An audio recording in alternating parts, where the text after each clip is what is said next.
Welcome to this video. In this video we will discuss another theory of corporate governance that holds a broader view of a corporation and the role of boards of directors.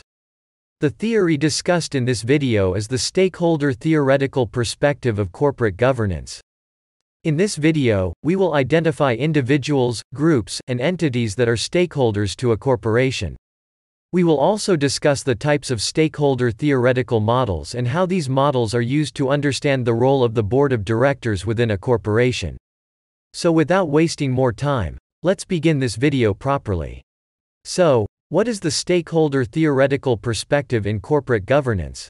Stakeholder theory views a corporation through a wider lens. It goes beyond the focus of theories such as agency and stewardship theory that overemphasizes the duty of care towards shareholders.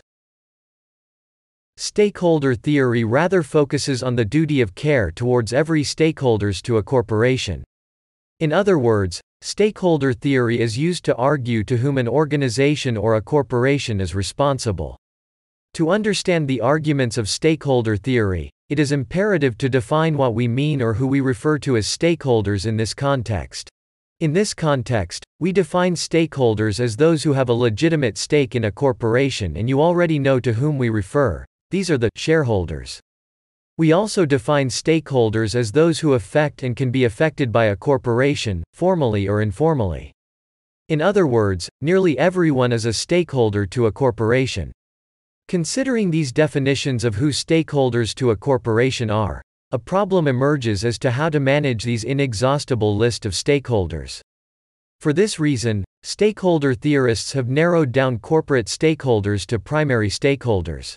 Primary stakeholders are those indispensable to an organization and those to which an organization owes its continued existence. Apart from the shareholders who have a legitimate stake, these include the management, employees, customers, suppliers, community residents, government, and so on.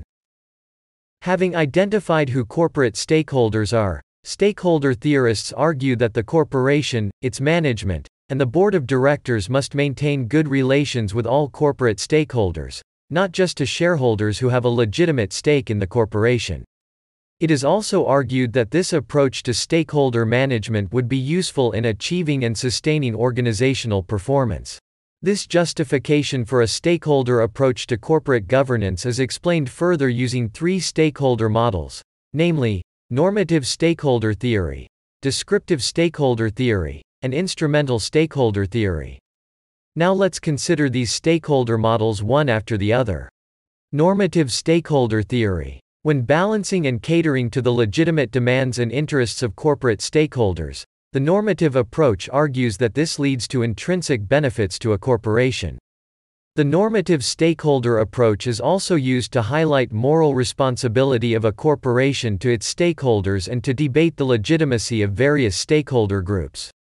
Descriptive stakeholder theory. This stream or model of stakeholder theory is used to examine the stakes, power, and salience of different stakeholder groups. As stakeholder groups have different interests, their impacts on the corporation are also differentiated to a lesser or a greater degree. Finally, the instrumental stakeholder theory. This is probably the more prominent stakeholder model or perspective. The instrumental stakeholder theory argues that the catering for the demands and interests of different corporate stakeholders groups will lead to enhanced corporate performance. In other words, when a corporation attends to the various demands of stakeholders, it leads to favorable corporate reputation, a corporation's access to resources controlled by stakeholders, and this eventually leads to an enhanced competitive advantage. How these models of stakeholder theory are applied to corporate governance has led to recommendations on the composition of the corporate board of directors. The way the board of directors is composed will allow the board to carry out their roles in tending to the interests of different stakeholder groups effectively. Regarding the composition of the board, stakeholder studies in corporate governance recommend allowing stakeholder representation on the corporate board. Stakeholders' representation on corporate boards has been classified as one of the service roles of the board of directors. With stakeholder representation on the corporate board, this is argued to facilitate the co-opting of external resources, establishing business and non-business affiliations, and enhancing the organization's reputation. Also, Regarding the role of the board of directors according to stakeholder theorists, their role is to advocate and ensure corporate social responsibility and tend to the interests of a broader set of stakeholders, including the employees and society. Now, let's stop here regarding this theory and summarize what we have learnt so far about stakeholder theory. First, we define to whom we refer using the term stakeholders. Stakeholders are those who have a legitimate stake in a corporation and those who affect and can affect an organization achieving its corporate goals.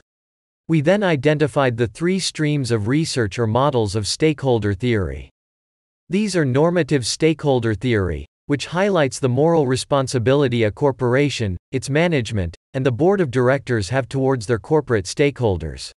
Descriptive stakeholder theory, which refers to how the corporation, its management, and its board of directors balance the interests of stakeholders while taking into consideration their impact on the corporation. Lastly, instrumental stakeholder theory, which focuses on how catering for stakeholders' interests leads to enhanced organizational or financial performance. We then finally discussed the recommendation of stakeholder theorists regarding the composition of the board of directors. The recommendation is to have stakeholder representation on the corporate board to facilitate performance and ensure that the interests of stakeholders are catered for. That will be all for this video. Once again, it is lovely to have you with us. Thank you for watching and see you in the next video.